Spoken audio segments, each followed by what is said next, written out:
అండి. నేను మీ Smiley. Welcome to heart beat channel. ఈరోజు కథ 'చెంత చేరవే చెలియా' 22వ భాగం. కథలోకి వెళ్తే, డ్రైవ్ చేస్తుండగా రోడ్డు మీద ఉన్న గుంపును చూసి ఏం జరిగిందో అని కారు ఆపి దగ్గరికి వెళ్ళగానే జనాలు యాక్సిడెంట్ అని మాట్లాడుకుంటుంటే భయంగానే వాళ్ళకు పక్కన జరుపుకుంటూ తలకు యాక్సిడెంట్ అయి రక్తం కారి జీవోత్సవంలా పడిన అమ్మాయిని చూడగానే స్థాణువులా నిలబడిపోయాడు సిద్ధు.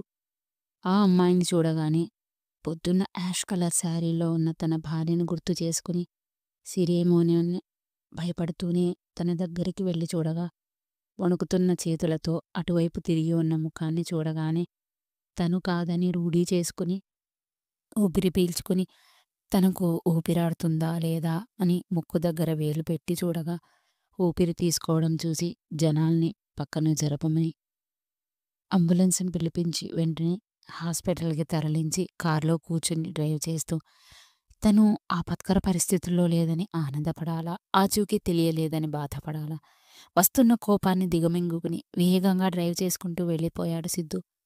అమ్మా నాన్న ఫోటో చేతిలో పట్టుకుని ఏడుస్తూ వాళ్ళను గుర్తు చేసుకుంటుంది సిరి. తెల్లవారుతుంది అనేదానికి గుర్తుగా కొక్కరుకో అని కోడి కూయగా సైకిల్ తొక్కుకుంటూ పేపర్ వేసిపోవడం, కిచకిచమంటూ పక్షుల అరుపులు వినపడుతుంటే ఈరోజు కూడా నీళ్లపాలేనా అని ఇంటి యజమానురాలు పాలవాడితో గొడవ పడుతుంటే, ఇంకో పక్క పూర్తి సూర్యోదయం అవబోతున్న తరుణంలో సీనుగా లేస్తావా లేదా? అరే పొద్దున్నే లేచి ఏం పీకాలరా? పీకాల్సిన అవసరం లేదు, పొడవాల్సిన అవసరం లేదు. పొట్ట పెరుగుతుంది, నీకేమైనా అడ్డమా? ఇప్పుడు పొట్ట, ఆ తర్వాత బట్ట, కొన్ని రోజుల తర్వాత షుగర్, తర్వాత హార్ట్ అటాక్. ఇవన్నీ అవసరమా? ఇప్పుడు ఏంటి నీ ప్రాబ్లం? ముద్దుగా పెంచుకున్న శరీరాన్ని జిమ్ముకెళ్ళి కరిగించమంటావా? లేక బస్తీలు తీయమంటావా? లేక శత్రువులతో కుస్తీలు పట్టమంటావా? ఇంకా నయం, కర్రసాము నేర్చుకుంటాను అనలేదు. అదిగాని నేర్చుకుంటే విద్య ఏమో గాని ఎక్కడికక్కడ పట్టేసి లాక్కోలేక పీక్కోలేక నీకు సేవ చేయలేక నేను సావాలి. ఇప్పుడేం చేయమంటావు? ఏం చేయాల్సిన అవసరం లేదు. కనీసం ఒక గంట సేపు వాకింగ్ చేస్తే కొత్త కొవ్వు పెరగకుండా ఉంటుంది పద అని ఈడ్చుకెళ్ళాడు. అరే ఈసుగా, ఫ్రెండైన పాపానికి నా రూంలో షెల్టర్ ఇచ్చిన నేరానికి, నా కోలీగైన ఘోరానికి నాకు ఈ శాస్తి జరగవలసిందేరా. అంతా బాగుంది గాని నా పేరు ఈసు, బుసు బోసు కాదురా, ఈశ్వర్. బొక్కలే, వీడొక ఈశ్వర్, పార్వతి కోసం వెతకాలేమో. ఈ చలిలో జాగింగ్ చేసే చవట సన్నాసులు మనమే అనుకుంటా అని. మెట్రోపాలిటన్ సిటీ కాదురా ఇది, పాలకొల్లు. కాస్త పద్ధతి పాడు మంచి మర్యాద తెలిసిన ఊరు. సిటీలో లాగా ఓవర్ చేశామనుకో గాలి తీసి పారేస్తారు. తర్వాత నీ ఇష్టం. ఏం తీయరు గాని ఆ అమ్మాయి వేసే ముగ్గు బాగుంది కదా, అందుకేనా రోజు తెల్లారగట్ల లేపి నన్ను లేపుకొచ్చేది. అరే చిన్నగా మాట్లాడు, ఎవరైనా వింటే నన్ను తేడా అనుకుంటారా? పిల్లనివ్వరు. ఓహో ఆ పార్వతి తనేనా? ముగ్గు పెడుతున్నదల్లా పిలుపు విని తలెత్తి చూసింది. మీనాలాంటి కళ్ళు, చక్కని ముక్కు, దొండపండు లాంటి పెదాలు, చంద్రబింబం లాంటి ముఖం, చురుకైన చూపు. నీ చూపుల వలలో చిక్కేలా చేశావు కదా ప్రియా అని తన గుండె మీద చేయి వేసుకున్న ఈశ్వర్ని చూసి, ఓహో నిజంగానే వీడు లవ్లో పడిపోయాడన్నమాట. 10 మంది చూసి నిజంగానే వీడి పెళ్లి చేసే లోపల వీడిని తీసుకెళ్ళాలి అని పక్కకు తీసుకువెళ్ళాడు శీను. ఏమైందిరా అని అమాయకంగా అడిగాడు. బాబు, కమల్ హాసన్ గారు ఇంకా రిటైర్డ్ అవ్వలేదు కాబట్టి తమరు యాక్టింగ్ ఆపితే ఇంటికి బయలుదేరదాం. నడవడం స్టార్ట్ చేసి హాఫ్ అన్ అవర్ కూడా కాలేదు కదరా. పూర్తి చేస్తే నీ పనేమో గాని నా పని అయిపోతుంది.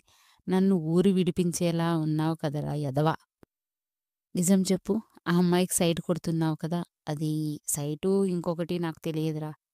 ఈ ఊరికి ట్రాన్స్ఫర్ అయిన కొత్తలో మొదటి రోజు కదా అని అమ్మవారి గుడికి వెళ్ళానా, దేవి దర్శనం చేసుకోగానే ఈ దేవి దర్శనం అయింది. ఎందుకో తనని చూడగానే తను నా మనిషి అనిపించింది. ఆహా, ఏ ఊరు బాబు మంది? తనకు పెళ్ళైపోయింటే ఎల్లో కలర్ పావడ, ముదురు రంగు ఓని, అదే కలర్ బ్లౌజ్ వేసుకుని మెడలో చైన్ ఉన్న తను పెళ్ళైన స్త్రీ ఎలా అవుతుందిరా అని ప్రశ్నించాడు ఈశ్వర్. ఆహా, ఇంత డీటెయిల్గా అబ్జర్వ్ చేశారా సార్ గారు?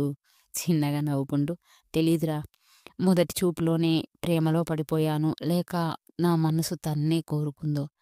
తనే నా భాగస్వామిని అని నా మనసుకు అర్థమైందో తెలియదు గాని తనను చూడాలనిపిస్తుంది. కానీ ఎలాగో తెలియదు. వచ్చిన కొత్తలో వీధి వీధి తిరిగాను. ఒకరోజు కూరగాయలు తీసుకొని వస్తున్న తనని చూసి పక్క వీధిలోనే ఉందా అని ఆశ్చర్యపోయాను.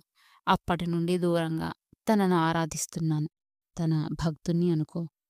అయితే వ్యవహారం చాలా దూరం వచ్చిందే. ఏంట్రా వచ్చేది? నా మానాన్ని నేను సైలెంట్‌గా సైట్ కొట్టుకుంటేమో వాణ్ణి కాస్త పబ్లిక్‌గా రట్టు చేశావు కదరా ఎదవ! ఇంతకు నీ పిల్ల పేరేంట్రా? తెలీదు బావా అని అమాయకంగా సమాధానం చెప్పాడు ఈశ్వర్. పేరు తెలియదు, వివరాలు తెలియదు, కానీ ప్రేమిస్తున్నావు. తన పేరు పార్వతిరా. నిజమా? నీకెలా తెలుసురా? అని ఆశ్చర్యపోతూ అడిగాడు. నిన్ను తమాషా చేసే క్రమంలో ఆ పేరు ఉచ్చరించగానే తను ఎందుకు పలికింది? తన పేరు అదే కాబట్టి. చూశావా? మాది దైవం కలిపిన బంధం అని ఇప్పటికైనా అర్థం చేసుకోరా. అర్థం చేసుకోవాల్సింది, తిరిగి ప్రేమించాల్సింది నా చెల్లాయిరా, నేను కాదు. సరే సరే అన్నగా బాధ్యత తీసుకుని కాళ్ళు కడిగి కన్యాదానం చేసి పుణ్యలోక ప్రాప్తి లభించేలా చేసుకో. నీకు ముక్తి లభిస్తుంది. విషయం పెద్దవాళ్ళకు తెలిసిందనుకో పరలోక ప్రాప్తి అయ్యేలా ఉంది. పద ఫ్రెష్ అయ్యి హోటల్లో కుమ్మి బ్యాంకుకు ఊరేగుదాం. ఇలా దొంగ చూపులు చూసుకుంటూ వాళ్ళ ఇంటి ముందర బాటసారిగా బిల్డప్ ఇస్తూ తనకు తెలియకుండానే తనకు సైట్ కొడుతూ కొన్ని రోజులు గడిపేశాడు. సడన్‌గా ఒకరోజు ముగ్గు పెట్టకపోవడంతో ఏంటా అని కంగారు పడి సీనుని అడిగాడు. ఓ నువ్వు కంగారు పడి నన్ను కంగారు పెట్టక.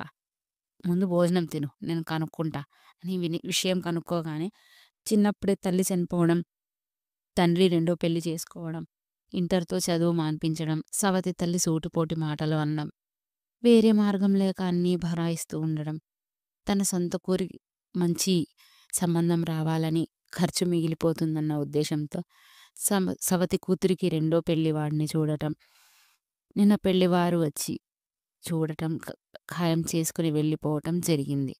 ఆ మాట వినగానే భూమి కంపించినట్టుగా అక్కడ చైర్‌లో కుప్పకూలాడు ఈశ్వర్. అరే! పెళ్లి చూపులయ్యాయి. ఇంకా పెళ్లి కాలేదు. ఇలాగే ఆలస్యం చేశావనుకో నువ్వు నేను పెళ్ళికి పెద్ద ముత్తైదుల్లా అక్షింతలు వేసి భోజనం చేయాల్సి వస్తుంది. కాబట్టి తొందరగా నీ మనసులోని విషయం చెప్పేసేయ్. ప్రతి శుక్రవారం గుడికి తప్పకుండా వస్తుంది. ఈరోజు సాయంత్రం ఎలాగైనా నా మనసులోని విషయం తనకు చెప్పేస్తా అని తన ఫ్రెండ్‌కి చెప్పి సాయంత్రం ఎప్పుడవుతుందా అని ఎదురు చూసి స్నానం చేసి గుడికి వెళ్ళగానే అక్కడ ఉన్న అమ్మాయిని చూసి షాక్ అయ్యాడు ఈశ్వర్. ఇంతకు ఈశ్వర్‌కి కనపడిన అమ్మాయి ఎవరో తెలియాలంటే నెక్స్ట్ ఎపిసోడ్ వరకు వెయిట్ చేయాల్సిందే. అత్యంత ఉత్కంఠభరితంగా సాగే ఈ కథను వినాలనుకుంటే ప్లీజ్ లైక్ చేయండి, షేర్ చేయండి, సబ్స్క్రైబ్ చేయండి. కామెంట్ చేస్తే హ్యాపీగా ఫీల్ అవుతామండి. పక్కనే ఉన్న బెల్ ఐకాన్‌ని క్లిక్ చేస్తే నోటిఫికేషన్స్ వస్తాయి. విన్నందుకు థ్యాంక్ యూ సో మచ్ అండి. బాయ్.